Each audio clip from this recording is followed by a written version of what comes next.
Hi hello வணக்கம். நான் உங்கள் JK. Welcome to Trail podcast. என்ன எல்லாரும் ரெடியா?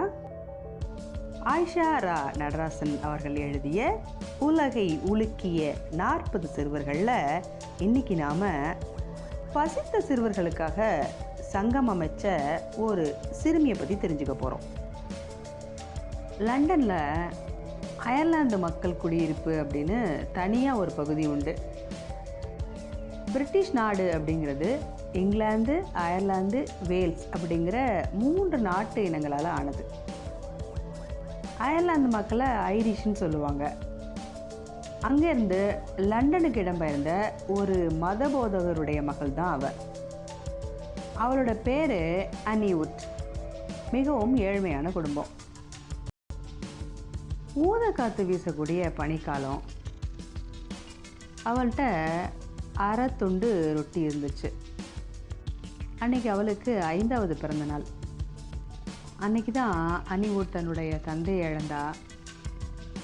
கல்லறை சாலையில் விலை மலிவான சவப்பெட்டியை வாங்கி வரத்துக்காக அவங்க அம்மா போனாங்க.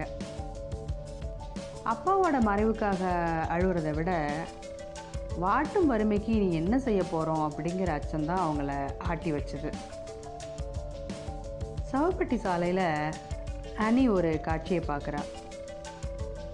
அவள் வயதுடைய ஒரு பையன் சவப்பெட்டி செய்கிறவருடைய உதவியாளராக இருக்கான். அழுது கண்ணெல்லாம் அவனுக்கு உப்பி போயிருந்துச்சு. அவங்கிட்ட ஓடுனா. உனக்கு பசிக்குதா அப்படின்னு கேட்டா. ஆமாம் அப்படின்னு அவன் தலையசைச்சான். இந்தா, இது என் பிறந்த நாளுக்கு உனக்கு நான் தரும் பரிசு அப்படின்னு சொல்லி தன்கிட்ட இருந்த அந்த அரை துண்டு ரொட்டியை அவன்கிட்ட கொடுத்தா. பிறரோட மகிழ்ச்சியில் தன்னுடைய துயரத்தை மறக்கும் வித்தையை அப்போதே அவ கற்றுக்கிட்டு இருந்தா. அம்மாவும் அனிவுட்டும் ஏதேதோ வேலைங்கள்லாம் பார்த்தாங்க. ஹார்வர்ட் அப்படிங்கிற பிரபலமான பள்ளிக்கூடத்துக்கு பக்கத்தில் இருக்கிற சந்தில் மிக சிறிய உணவு விடுதியை அமைச்சாங்க. அனி அந்த உணவகத்தில் அம்மாவுக்கு உதவியாக இருந்தா. அங்கே வந்த மாணவர்களோட பழகி எழுத படிக்க கற்றுக்கிட்டா. அந்த கடைக்கு அப்பப்போ ஏலன் மாரியாட் அப்படிங்கிற ஆசிரியை வருவாங்க. ஒரு நாள் அனிவுட் பைபிள் வாசகங்களை உறக்கமாக சொல்கிறத கேட்டு ஈர்க்கப்பட்டாங்க. அதோட விளைவு அனிவுட் அதே ஹார்வர்ட் பள்ளியில் மரியாட் ஆசிரியையினுடைய செலவில் கல்வி கற்க சேர்க்கப்பட்டா. பள்ளியில் கற்றதை விட அனிவுட் தனக்குத்தானே கற்பித்து கொண்டது தான் அதிகம். விரைவில் பள்ளியே அவளை பற்றி பேச தொடங்குச்சு. ஒரு சிறுவர் கூட்டம் தினமும் மாலையில் உணவகத்தில் காத்திருக்கும்.